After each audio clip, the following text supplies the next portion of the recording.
home buyers, if you're in the market right now looking for a new home, listen up. Real estate agents around the country are reporting the #1 question they're getting from buyers is, should we buy now or should we wait, see if things go down? Local buyers are wondering the same thing. So here to break it all down for us and answer those questions is Wiggs real estate expert Denny Grimes for Denny Grimes and team at Keller Williams Realty.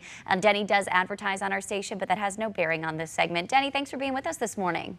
My pleasure. So it sounds like the $1,000,000 question. Should we wait or is now the time to get in and buy? So what say you?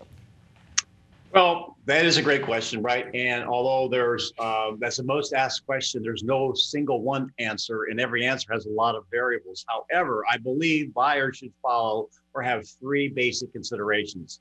Number one is, do they currently own or are they renting? Let's take the owner side first.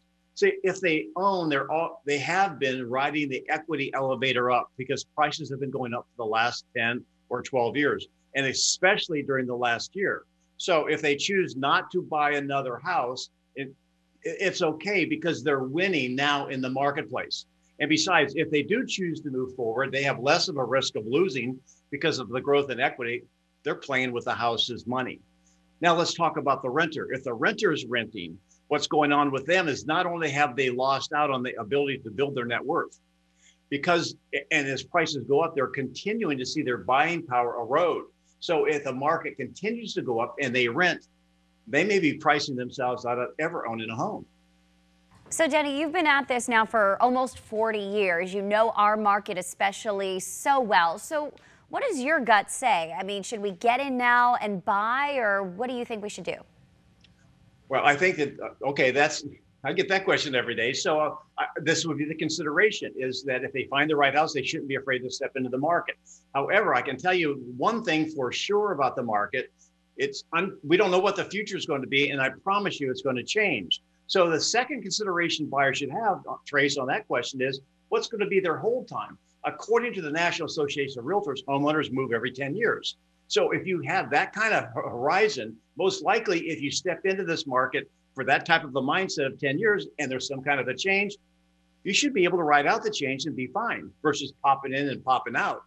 So it kind of leads to the third consideration, and that is for a buyer to figure out what's the lesser pain. For example, if you are renting, Trace, and I would ask you this question. Listen, if you decide to step into the market and you lose and it goes down 10%, how will you feel? Most likely not really good.